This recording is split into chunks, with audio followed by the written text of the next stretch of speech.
Hey, JulesBlessedVegan, and as always, welcome to my channel. And for those of you who are new, I know you can benefit. Happy All Hallows Eve, otherwise known as Halloween. Is it happy? I don't know. Oh my gosh, I saw a lot of people lamenting that no children came to their house. And I'm so glad children didn't with this whole COVID thing. And hopefully parents trying to keep them a little safer. One of the problems may have been that that person purchased candy and thought they would have to consume all of it, right? Which I so get. Cannot think of the endless Halloweens of buying candy early, consuming all the bags, and having to repurchase them for the actual Halloween. And just being a human garbage disposal. Oh my gosh, people. God bless you if that's your story. God bless you. I so get it.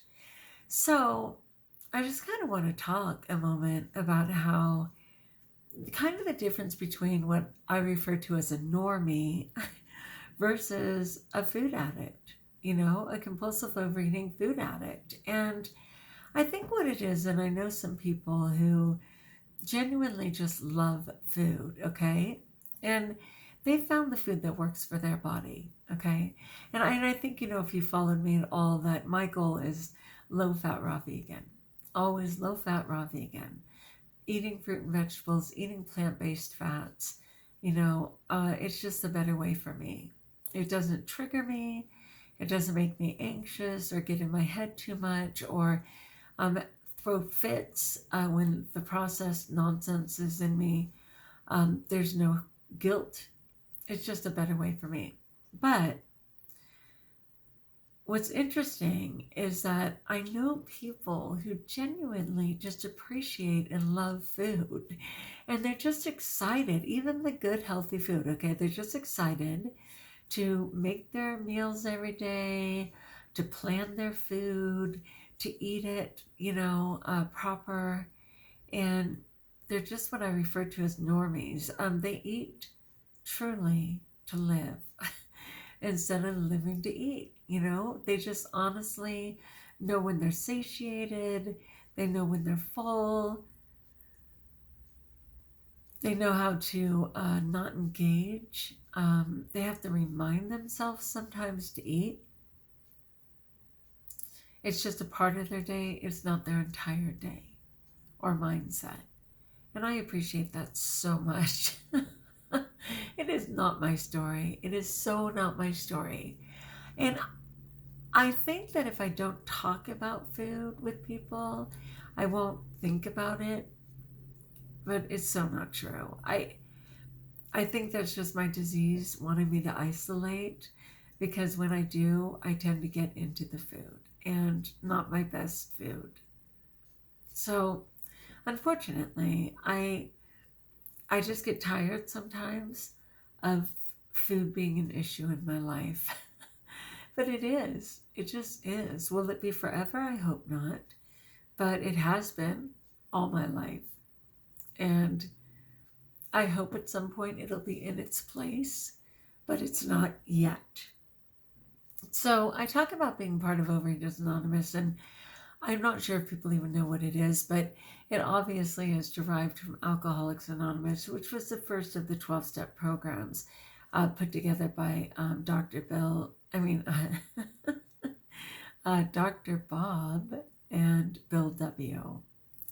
Dr. Bob and Bill W. And one of the things that I really appreciated most in the big book, and the big book of Overeaters Anonymous was really designed as a guide to help addicts survive. Like seriously, alcoholism kills.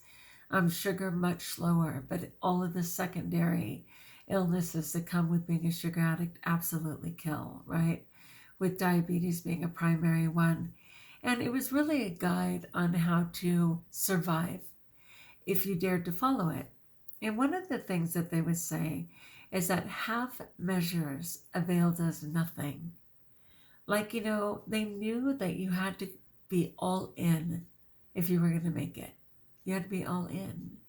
And I know that's true with food addiction as well. You know, you really have to be willing to do all the things. And I mentioned Tanny Raw a lot, and she isn't even a 12-stepper. And, you know, she's just a food, she's just a health phenom on every social media platform. But she really has learned to choose the best foods that give her pristine health and do not provoke her, because she'll be the first one to say on certain foods she has what she refers to as no stopping sense, which I totally appreciate because I really get that. You know, there's certain foods that trigger me to no end, for which I will eat myself into the grave before I dare to have the courage to stop eating them. And I know, like, not everyone who visits here actually has a need to lose weight. I so get that.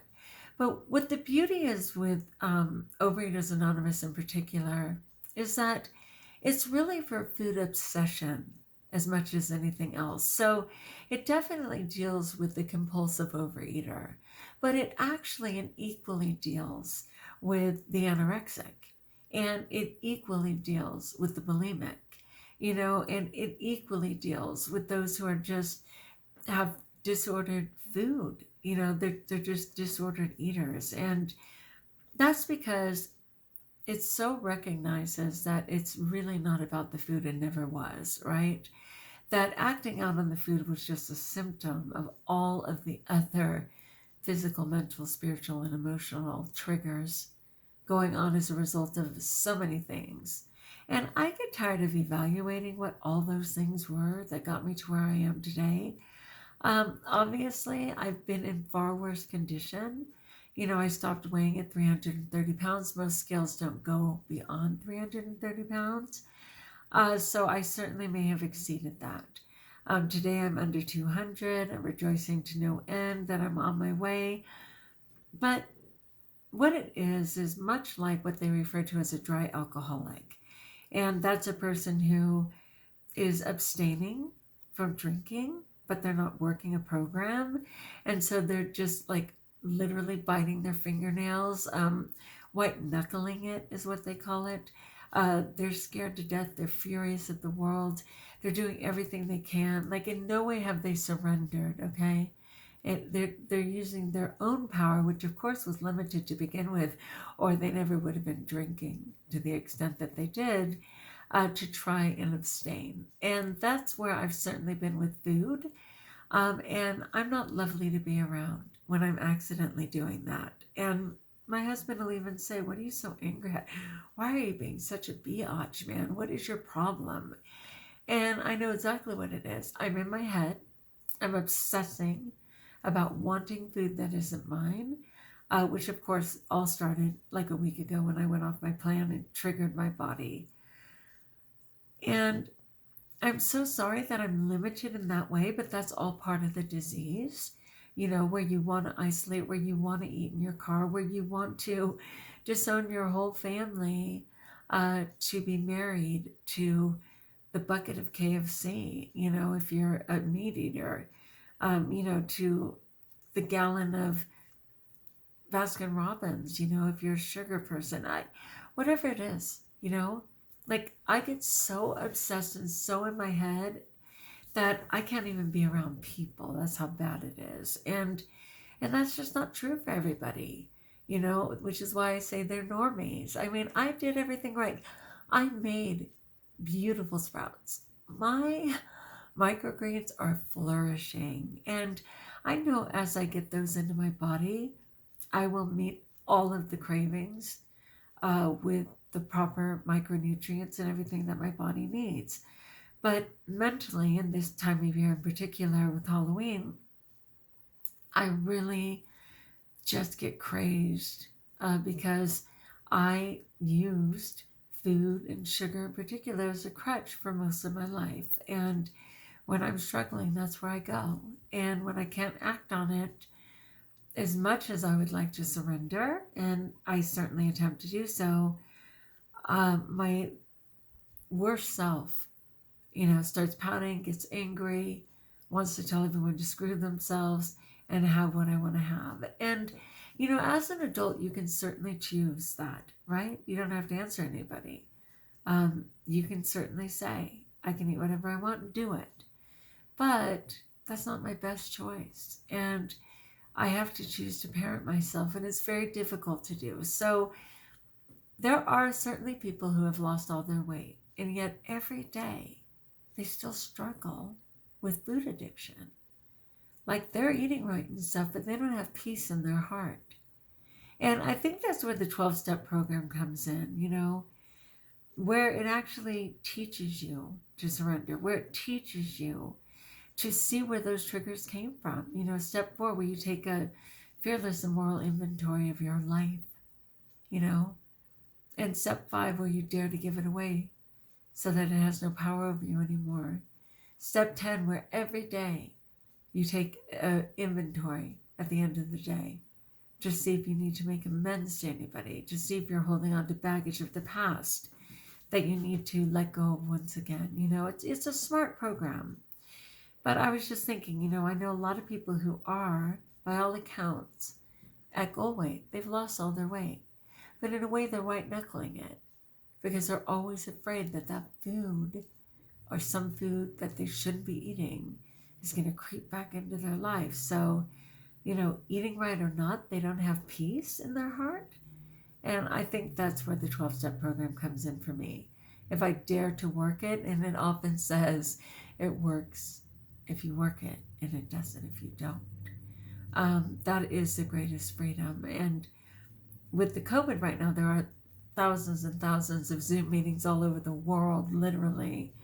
You know, at 4 in the morning, you can have a meeting in New York. At 5 in the morning, you can have a meeting in Italy. 6 in the morning, Timbuktu. Is there really a Timbuktu? Wherever it is. Anyway, though, I just wanted to share that because I'm struggling. You know, I remember, because it's been going on forever, but, you know, literally at age 21 being in Weight Watchers and binging my fool head off at Halloween and taking the remainder of the candies and spelling out "help me" on the sidewalk, hoping that the leader for the meeting somehow would rescue me. At times in my life I have had freedom, but more often than not, I have just simply surrendered to the food and gone crazy with the food and, you know, decided that I would just be blind. And it's kind of interesting. I went to a thing last night, and thank you for allowing me to share right now because obviously, as always, it's going on midnight, but it was something I needed to do. And I went to this dinner last night, and in the COVID, you know, of course, I haven't been out very much, but it was social distancing, and it was a private get-together.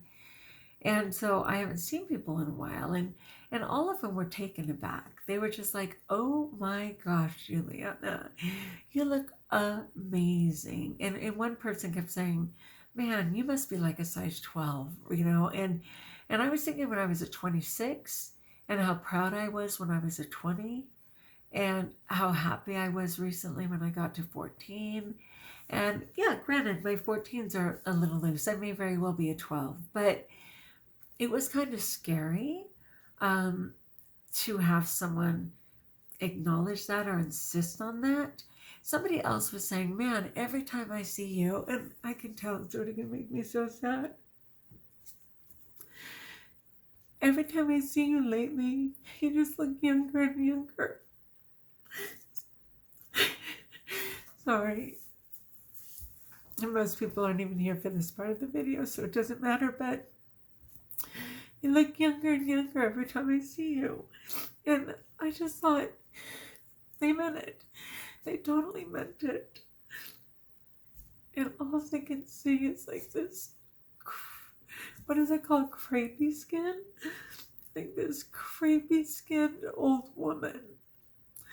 Like all of a sudden the little kid in me is just going, "Oh no, how did we get old?" Like in some ways, it's for sure the best time of my life, right? I'm losing weight, I'm getting healthier, I'm doing silly braces, and rubber bands. I mean, like a little kid, right? But another part of me is just like, oh my gosh. As the weight is coming off, I only see this old person in a broken body. And these people were being so kind and they meant it. And I just kept saying, wow, you just look younger and you're so vibrant. And I thought, damn it, are you kidding me right now? Am I going to dare again to be in a place where I'm not in the present and I can't be grateful for what is and that I can't see what they see when it should only be a gift? Dang it. So I think that's what's getting me. It's like,